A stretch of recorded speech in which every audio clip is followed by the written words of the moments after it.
मित्रमैत्रिणींनो, जेव्हा आपण लाईफमध्ये हारतो तेव्हाचे विरोधकांचे सूर आणि जेव्हा जिंकतो तेव्हाचे सूर यात खूप फरक असतो. याचे उत्तम उदाहरण म्हणजे आता सुप्रिया सुळेंचे सूर बघा ना, कसे 180 डिग्री मध्ये बदलले. एक अकेला देवेंद्र क्या करेगा से लेकर एक अकेला देवेंद्र सब कुछ कर रहा. जेव्हा फडणवीस साहेबांनी सत्ता गमावली होती तेव्हाचे सुळेंचे सूर. एक देवेंद्र फडणवीस क्या करेगा. जेव्हा फडणवीस साहेबांनी सत्ता मिळविली तेव्हाचे सुळेंचे सूर. एकच माणूस काम करताना दिसतो, त्याचं नाव देवेंद्र फडणवीस. फक्त मुख्यमंत्री, वन मॅन शो. और देवेंद्र फडणवीस एक तरफ. हे वाक्य सुळे मॅडमनी कोणत्या बेसिसवर म्हटलं तो बेसिस समजला नाही. महाराष्ट्र एक तरफ और देवेंद्र फडणवीस. ज्या अर्थी जो महाराष्ट्र भारत का एक हिस्सा है वो महाराष्ट्र फडणवीस साहब की तरफ था, है और रहेगा. होय, आपण अगदी खरं ऐकलंय. 2024च्या निकालाने तर स्पष्टच केलं, संपूर्ण महाराष्ट्र फडणवीस के तरफ. परंतु 2019च्या महाराष्ट्र विधानसभा निवडणुकीत सुद्धा महाराष्ट्राची जनता ही फडणवीस सर के तरफ थी. ही गोष्ट मी सुळे मॅडमना आवर्जून सांगू इच्छिते. कारण तेव्हाही 288 पैकी 105 जागा या बीजेपीने जिंकल्या होत्या व बीजेपी जागा जिंकण्याच्या बाबतीत फर्स्ट नंबरची पार्टी होती.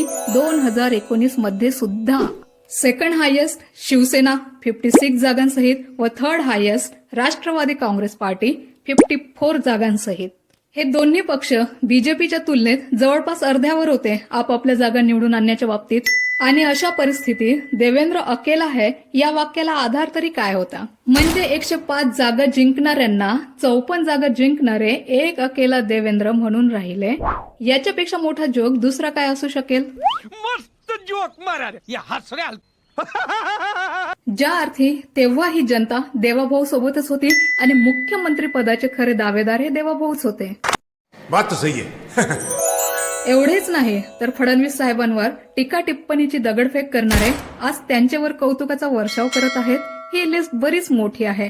सीएमच सगळ्यात ऍक्टिव्ह दिसत आहेत या सरकारमध्ये. शपथ घेतल्यापासून तेच मला ऍक्टिव्ह दिसत आहेत सगळीकडे. बघितलत, रंग बदलविना सुप्रिया सुळे मॅडम गिरगिटपेक्षाही एक्सपर्ट आहेत. वाह क्या सीन है. बाकीच्यांना पुढील व्हिडिओत बघू.